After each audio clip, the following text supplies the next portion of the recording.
Ya, selamat datang kembali di segmen Fundamental Pandit. Bersama saya Muhammad Reza Ilham Taufani, Equity Analyst CNBC Indonesia Research.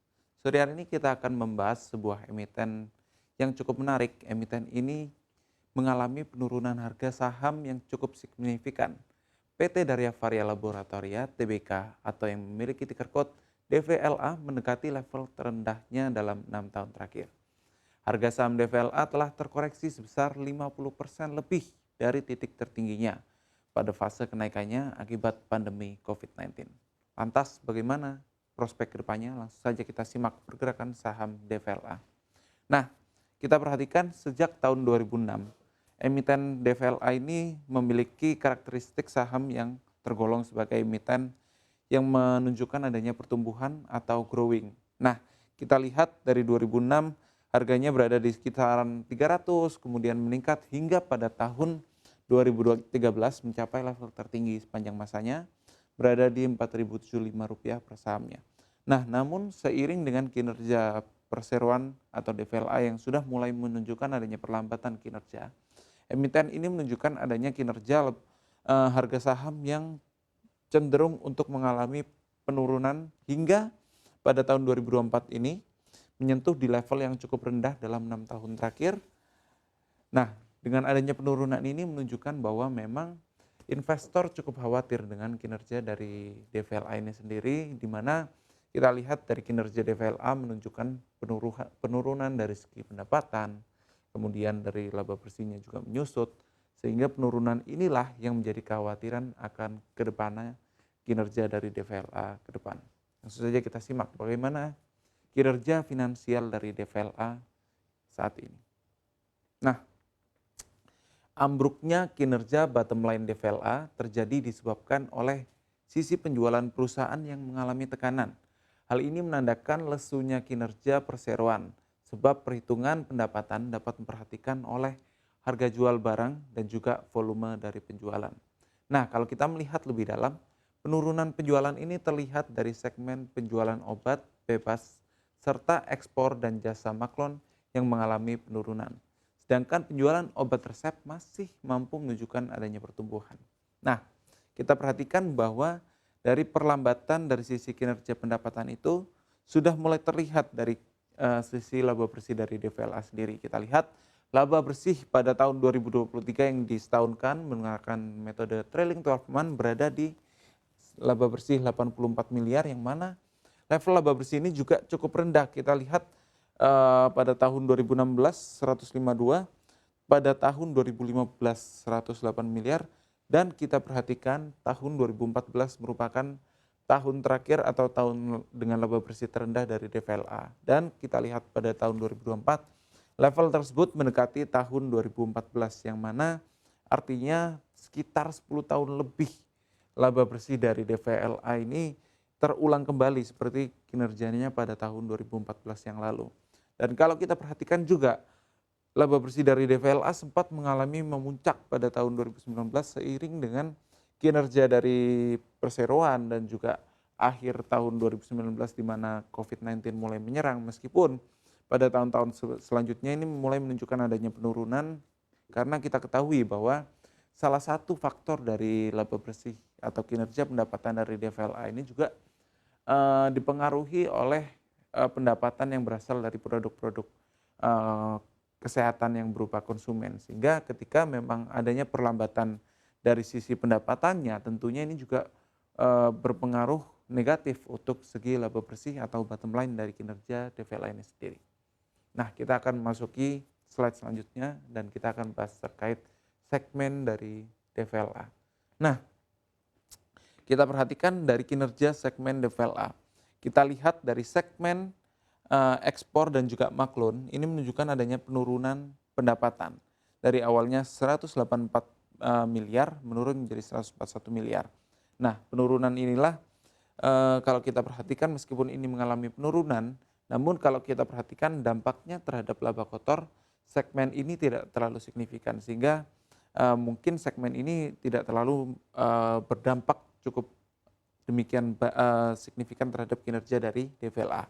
Nah, kalau kita perhatikan Pendapatan yang cukup signifikan berasal dari dua segmen utama, yaitu segmen obat bebas dan juga segmen obat resep, yang mana obat bebas ini mengandung obat-obatan dan juga produk-produk obat-obatan yang berada di mungkin sudah dapat dijangkau di modern trade. Nah, kalau kita perhatikan produk dari obat bebas ini berkontribusi cukup signifikan.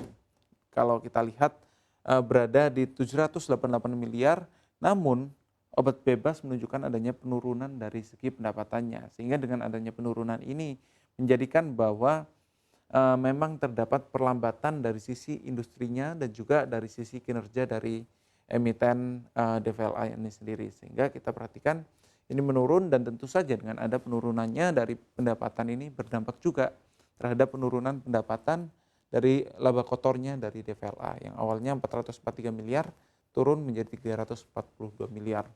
Kemudian kita lihat dari segmen obat resep yang awalnya 555 miliar menunjukkan adanya penguatan menjadi 559.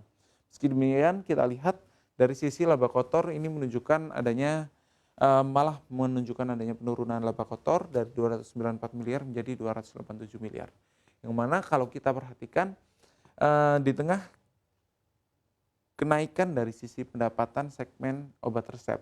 Namun kalau kita lihat dari segmen dari laba kotornya ini malah menunjukkan adanya penurunan yang artinya secara margin ini menunjukkan adanya penurunan dari segi margin untuk segmen obat resep.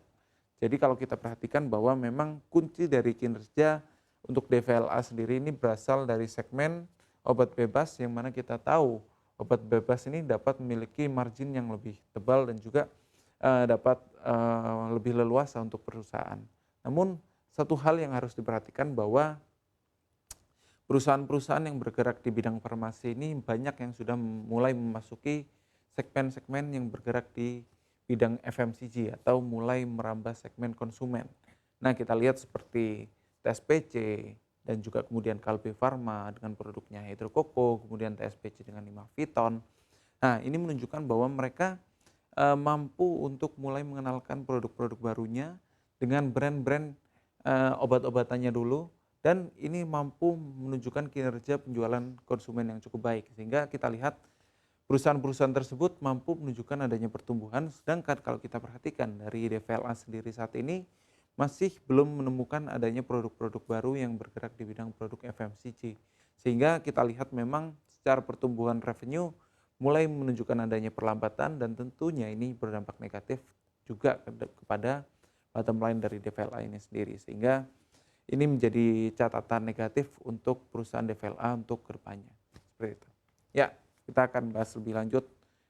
Kita akan masuki bagaimana dampak dari penurunan laba bersih terhadap dividen dari DVLA. Kita masuki di slide selanjutnya. Nah, kita lihat secara dividen memang menunjukkan dividen yang cukup baik. Kita lihat yang awalnya berada di sekitar 40, 35, 70.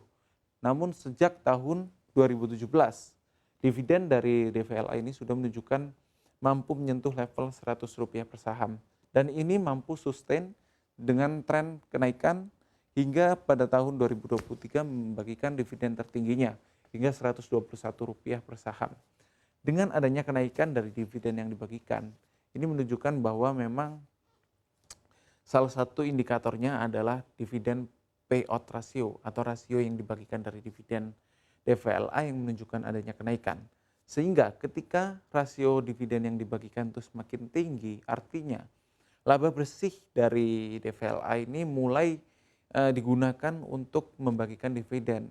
Sehingga dengan dibagikannya dividen dari laba bersih DVLA, artinya perusahaan tidak memiliki ruang gerak yang cukup besar untuk melakukan ekspenditur, kapital ekspenditur untuk belanja modal, untuk meningkatkan dari kapasitas, untuk menambah dari R&D penjualan produk. Sehingga salah satu indikator itu menyebabkan kinerja dari DVLA cukup flat dengan pertumbuhan yang menunjukkan adanya perlambatan. Sehingga dengan perlambatan itu menunjukkan kategorisasi dari saham DVLA ini dapat dikatakan sebagai salah satu tipe saham slow grower. Artinya mereka sudah cukup mature untuk memasarkan produknya yang mana udah cukup saturated secara pasarnya, kemudian ketika mereka harus mengembangkan, mereka harus mengeluarkan produk baru, sehingga ketika mereka tidak mengeluarkan produk baru, artinya mereka menggunakan kasnya untuk membagikan dividen, yang mana dengan pembagian dividen itu artinya pertumbuhan cukup stagnan, sehingga investor dapat berharap cukup besar dari dividennya. Memang kita perhatikan, secara harga sahamnya sudah menunjukkan adanya penurunan yang cukup signifikan, sehingga ketika harga saham mengalami penurunan, namun dari kita perhatikan secara data historis, dividen yang dibagikan cukup tinggi, artinya ini akan menjadi cukup menarik pula dari sisi lain secara valuasi kita apabila kita menggunakan rasio atau perhitungan valuasi berbasiskan dividen. Sehingga kita salah satu faktor yang menghentikan pertumbuhan kinerja dari DVLA ini sendiri juga adalah pembagian dari dividen ini yang mengalami stagnasi, sehingga dengan stagnasi ini berpotensi bahwa kedepannya pertumbuhan ke depan dari sisi revenue maupun dari laba bersih DVLA tidak mengalami kenaikan yang cukup signifikan. Nah, kita akan memasuki perbandingan dari kinerja DVLA dengan kompetitor di slide selanjutnya. Kita lihat bahwa perbandingan dari kinerja DVLA kita dapat gunakan perbandingan antara DVLA, Sido Muncul, dan Kalbe Farma. Kita lihat secara valuasi, PI rasio dari DVLA berada di 19,56, yang mana kita lihat salah satu faktor dari rasio PI rasio yang cukup tinggi ini juga disebabkan oleh laba bersih dari perseroan yang menunjukkan adanya penurunan. Kemudian kita lihat secara price to book value, menunjukkan bahwa memang DVLA cukup murah apabila dibandingkan dengan Sido Muncul dan Kalbe Farma. Kalau kita perhatikan rasio price to book value 1,16, ini menunjukkan bahwa ini cukup murah, mengingat bahwa perusahaan rajin membagikan dividen, yang mana ketika mereka membagikan dividen, artinya modalnya terus tergerus. Namun dengan modal yang terus berkurang dan PBV masih 1,16, saya rasa nilai dari ini masih cukup berada di valuasi yang cukup murah. Yang mana kalau kita perhatikan, rule of thumb untuk rasio PBV yang cukup berada di nilai wajarnya berada di 1,5. Kemudian kita perhatikan secara profitability, DVLA tidak begitu baik, khususnya apabila kita lihat atau bandingkan dengan Sido Muncul, yang mana Sido Muncul memiliki produk obat-obatan yang mereka lebih segmented, dan tentunya dengan segmentasi lebih khusus, itu mereka dapat menjual dengan harga atau selisih gross profit margin yang lebih tebal.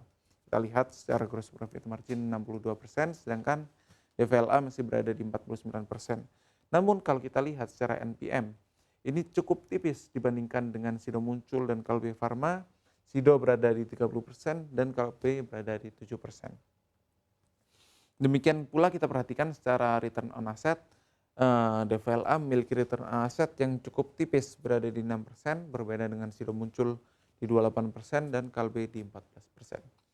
Kemudian kita perhatikan secara financial health, baik dari segi debt to equity ratio maupun dari segi current ratio, financial health atau kesehatan keuangan dari DVLA masih berada di level yang cukup baik, dengan kesehatan keuangan yang juga cukup baik, berada di 0,42 dan juga current ratio 3,23.